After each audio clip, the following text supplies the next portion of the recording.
Good evening. Thanks for being here tonight. May I invite your attention to Mark 9:24.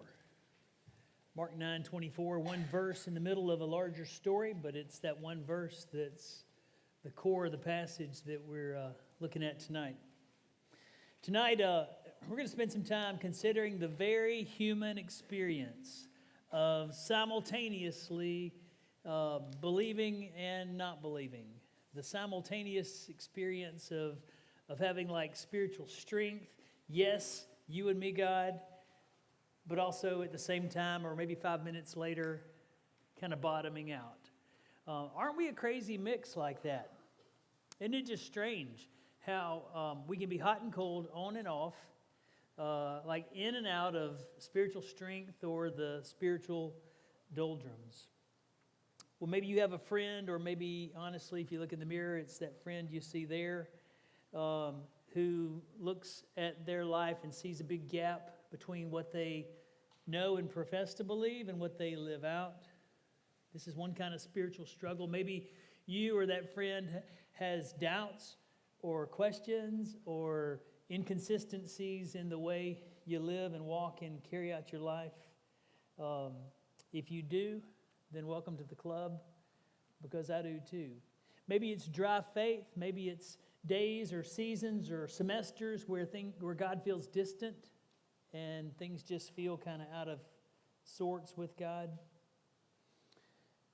So what's somebody to do with all of these kinds of spiritual struggles? What are we to do when doubts and questions and inconsistencies and gaps in the way we live just seem to be more the rule than the exception? Well, I want to offer to you Mark 9:24 as help in that direction. Mark 9:24. It's in the middle of a story, and we'll talk about the story a little later, but this is like the punchline of the story. This father instantly cried out to Jesus, "I do believe, but help me overcome my unbelief. I believe, help my unbelief." Now, there are a few key words as we dissect this core verse of the story. And let's do this before we even think about the larger story. Because I think you see, it almost doesn't matter what the details are of the rest of the story. Because this core verse of the story, I believe, help my unbelief, it kind of transcends the story. And it reaches out of this story into your life, and into your life, and into my life. Because we're all a mix of belief and unbelief. And if between Jesus and this guy, he could go from unbelief to more belief, then I think the same is true for you and me. A first key word is the word I, my, or my. I believe. Help my unbelief. I would encourage you to own your faith and also own your struggles. Own your faith with confidence and humility, but when there are struggles and doubts, own them too, with honesty and transparency and even vulnerability. Because when you start where you are, then you're starting at the perfect place, because Jesus meets you there. Don't you know that Christianity is the faith of the God who comes? Christianity is the faith of the God who comes to us.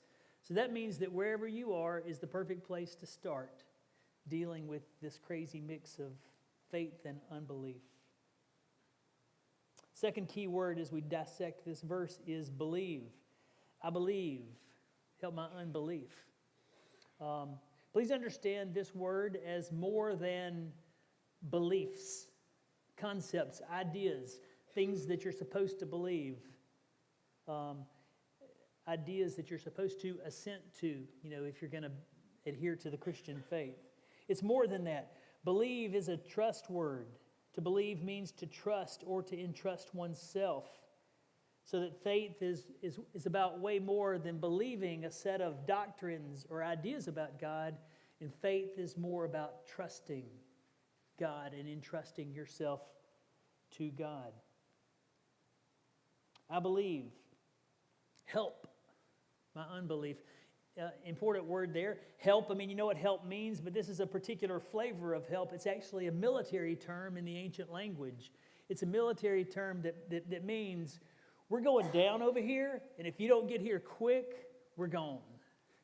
It's an urgent plea based out of some intense need for immediate help.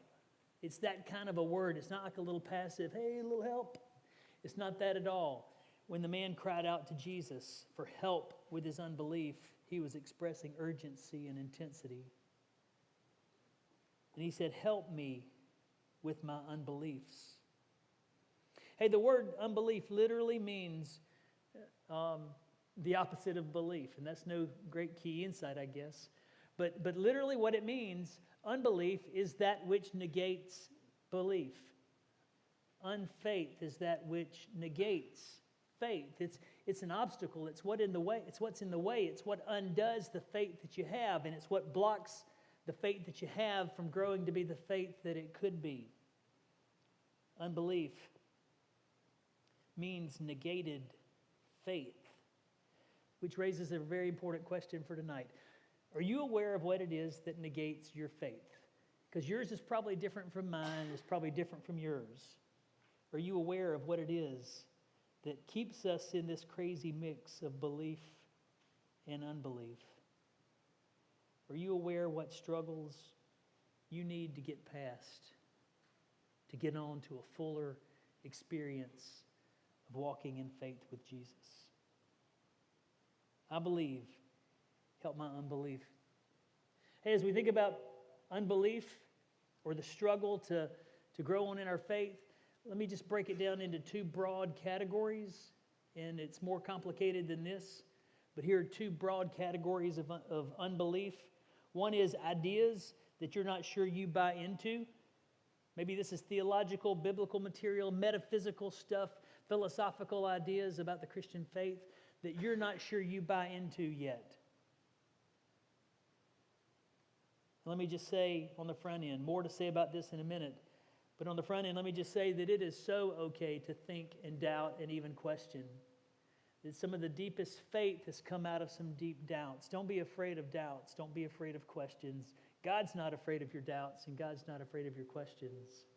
So think those doubts, sort them out, ask your questions, and let those doubts and questions lead you to something deeper and richer in your knowledge and understanding of God.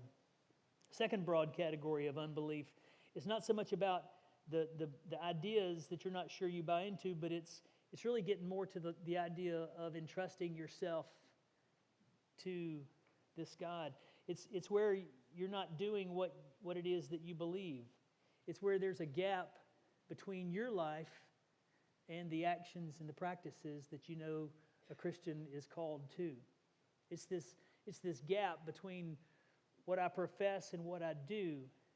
And trust is part of what's in that gap space. In the language of James, we're called to be doers and not just hearers of the word.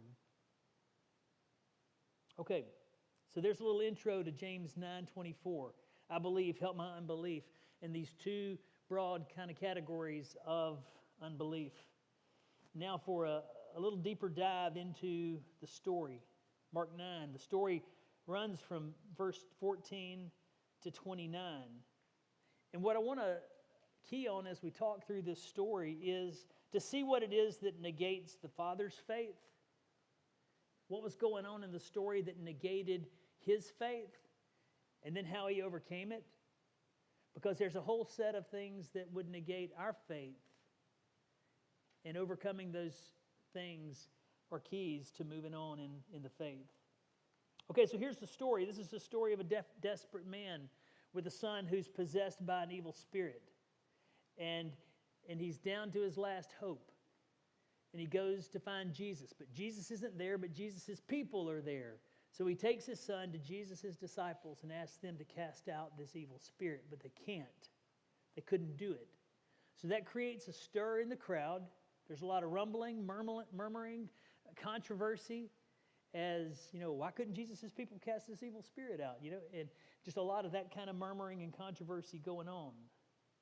In the meantime, the boy is right where he had been all along. So Jesus comes on the scene. And when Jesus understands what's going on, he makes this pronouncement that apparently covers everybody in the crowd, his disciples, the crowd, maybe even the Father. He says, "You faithless generation, how long? How long?" And that's one of those things that Jesus said that I stopped and backed up and looked at, because it's one of those things that I don't think Jesus meant it quite as sassy and impatient as you might read it to sound. I think Jesus meant it like this. I think Jesus meant, okay, back in what eventually will be Mark 1:15, it wasn't yet Mark 1:15, it was just a story that had happened. But Jesus would say, back in Mark 1:15, didn't I come on the scene and announce to you that the kingdom of God was here? And that all you needed to do was turn and believe the gospel? And the kingdom of God would roll on? I think this was a moment where Jesus maybe felt some godly impatience with the fact that the kingdom had come, but the people were still just piddling around. The kingdom had come, and he had announced it, and he had offered it, but the people were just still piddling around in minor league faith. I think that's what Jesus was getting at when he said, "You faithless generation, how long? How long?" Well, they brought the boy to Jesus, and he threw another convulsion just to demonstrate how bad things really were, I guess. And the father says, "Have mercy on us and help us if you can." And again, Jesus kind of says, "Excuse me? Did you say if I can?" He really said that. Jesus says, "Excuse me, did you say if I can?" And then he says, "All things are possible if you believe." See what happens? Jesus shifts the narrative of this story from "if you can" to "if you believe." Because Jesus goes on to say to the Father, "Aren't all things possible if you believe?" And it's then, upon hearing that this desperate father said, "I do believe, help my unbelief." It was at that point where the father said, "I'm this crazy mix of belief and unbelief. I'm hot, I'm cold, I'm on, I'm off. My faith is genuine, I really believe, but it really only goes so far, and I know it doesn't go far enough." So the son is healed, and the son is liberated from this evil spirit. And that's how the story plays out. Core to this story is that part where the father says, "I believe, help my unbelief. I believe, help that which negates my faith." So what's happening here in the story that negated the belief or the trust of the father? I think first it was a heartbreaking circumstance. He had lived with this boy for who knows how long. Since he was a boy, he had been through this. Day after heartbreaking day. Second thing that negated the belief, the trust of the father, was just the public spectacle of it all that brought shame and embarrassment on him as a parent, that brought ridicule on his son. How awful. He was in the desperation mode when he came, and his best chance failed. His latest hope had let him down. And I think that kind of worked against his faith and created some unbelief.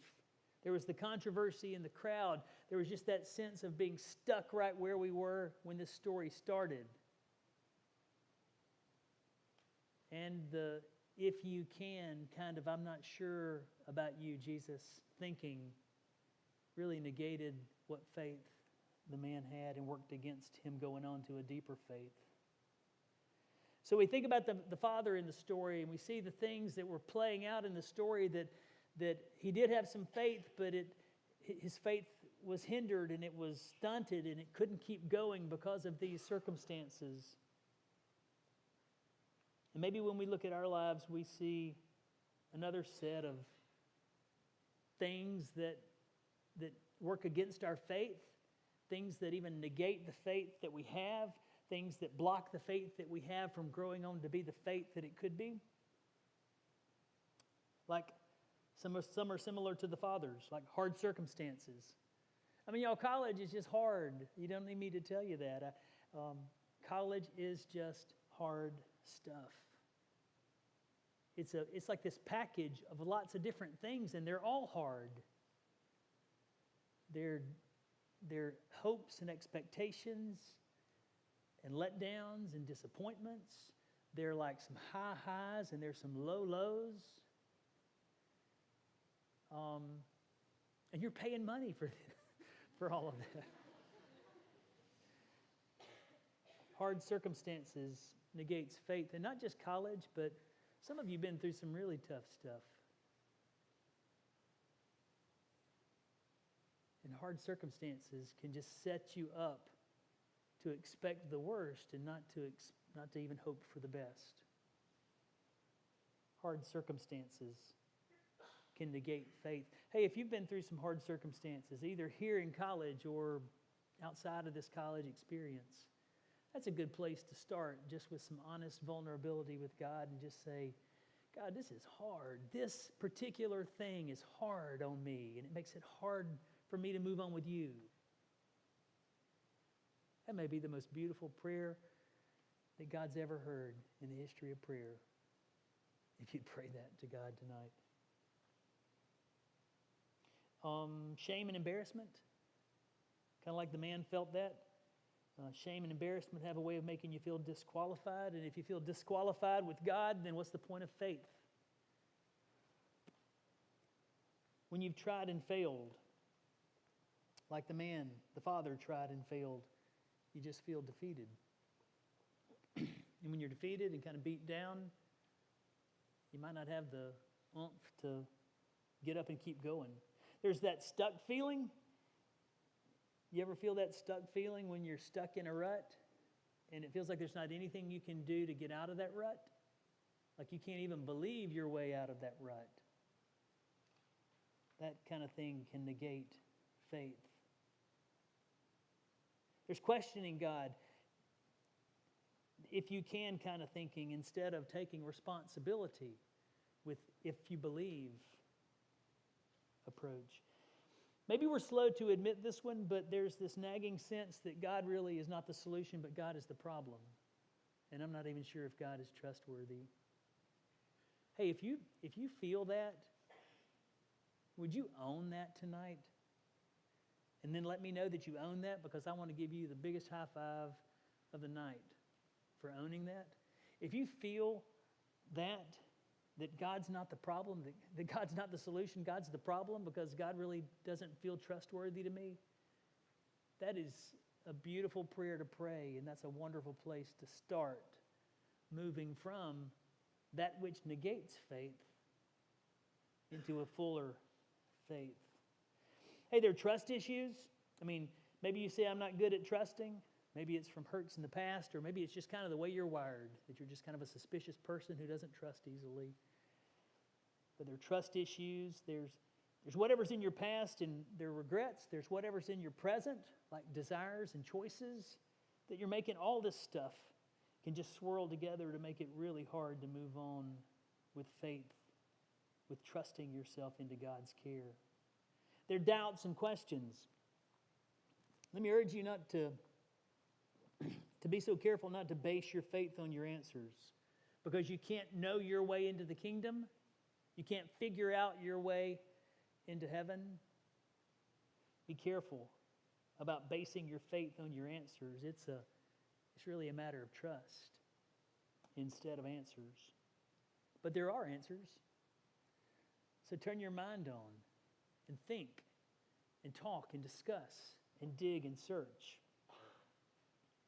There's dryness and distance, that very common human experience, just to feel dry and distant from God. And sometimes we feel that way for no particular reason, just kind of part of being human. Sometimes we feel that way because there's kind of something in the way that needs to be moved out of the way. And sometimes things just feel kind of dark. And in the dark, faith is hard to activate.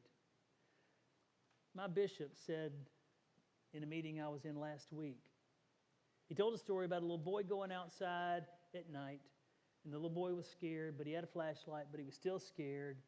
And he kept coming back into his mom saying, Mom, I can't go to the barn because it's dark. And she said, but you have a flashlight. And he said, but it's still dark outside.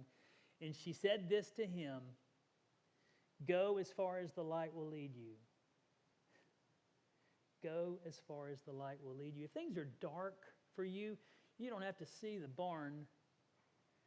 You just need to see the next few steps ahead of you. Go as far as the light will lead you, and then the light will lead you a little further. Because darkness can negate our faith. And pride, I'll do it my way. Or stubbornness about some sin. All these things are things that have a way of negating faith, of working against an alive, growing, vital, vibrant faith. Just like the desperate father there in Mark 9, we've got our own stack of stuff. We've all got our own stack of stuff that stirs up spiritual troubles and makes our faith feel incomplete. So let me give you this word of encouragement before we go on any further, and that's this, that your faith doesn't have to be perfect for it to be real. Your faith doesn't have to be complete for it to be effective. Your faith doesn't have to be pro.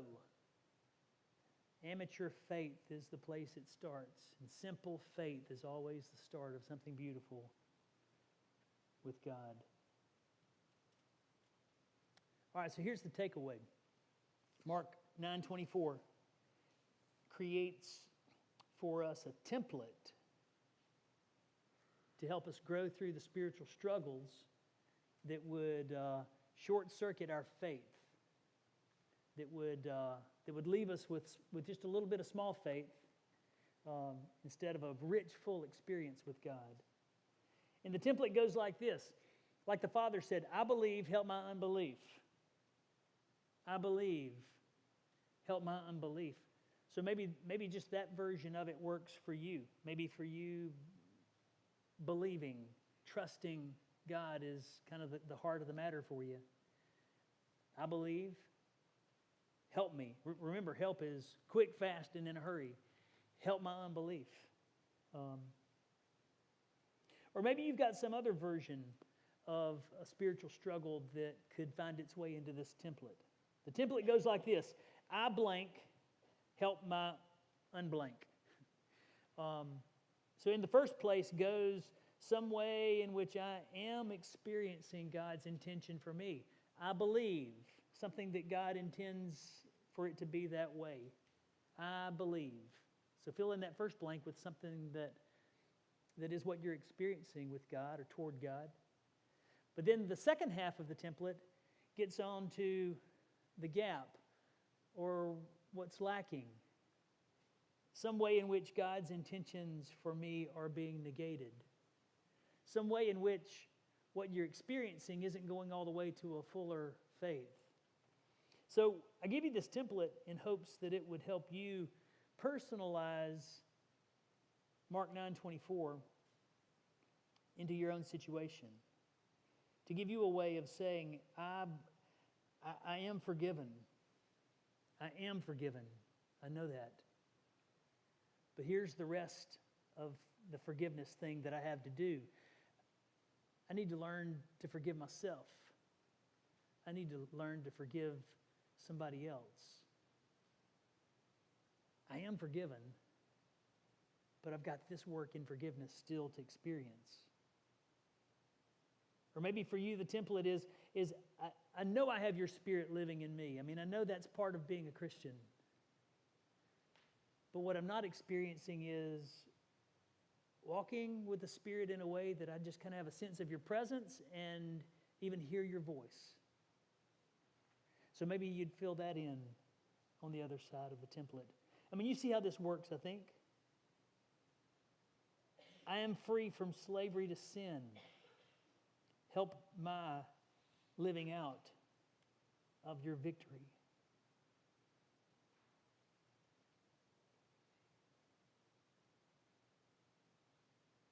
I trust your wisdom. Help my need for answers. I really do love you. Help my distracted affections. I know I am your child. Help my wayward search for identity. I follow you. Help my inconsistency. I hear your call. Help my stubbornness to respond to it. I believe in your heart for justice. Help my uncaring heart and my blind eyes. Hey, the last thing I want is for you to feel overwhelmed with this whole long list. And I even hesitated giving such a long list because some of you are wired to want to tackle the whole list tonight. Please don't. Would you pick one? Would you pick one thing to plug into the template? I blank. Help my unblank.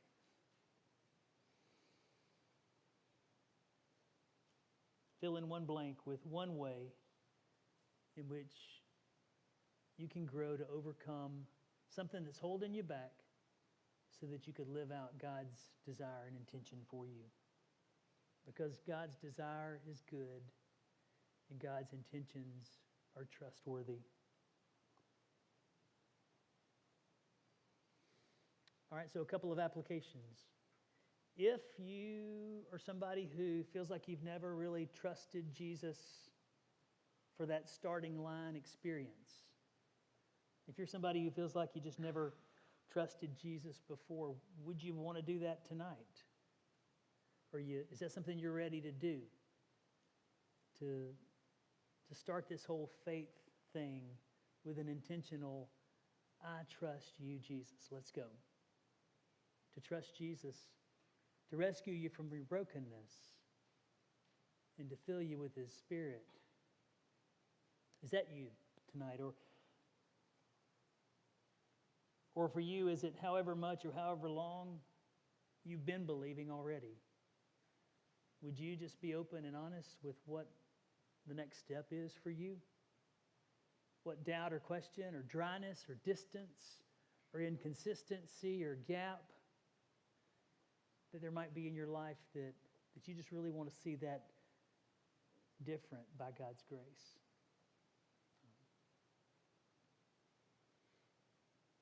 Because when we're that honest with God to say, I believe, help my unbelief, I blank, help my blank, that is a prayer that Jesus loved to answer that day, and that's a prayer that God loves to answer for us tonight. I believe, help my unbelief. We'll pray here. And then I'll invite you, if you want to continue in prayer, to pray there in the prayer room. I'll be over there. Katie will be over there. We'd be glad to pray with you, pray for you. But let's pray here together, first of all.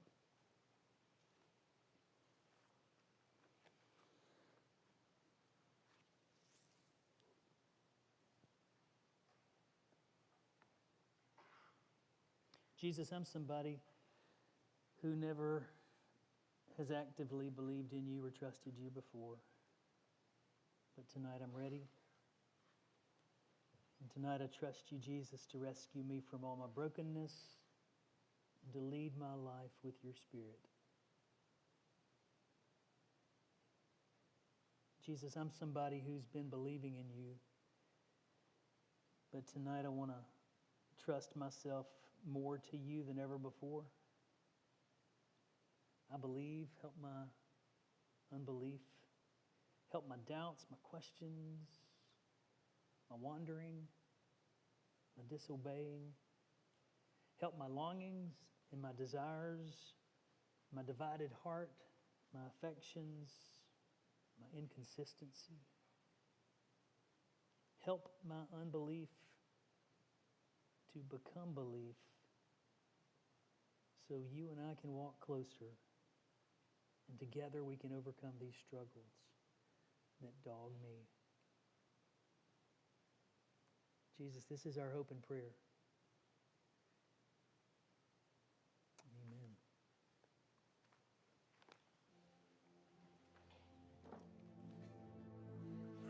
Oh, would you stand with us?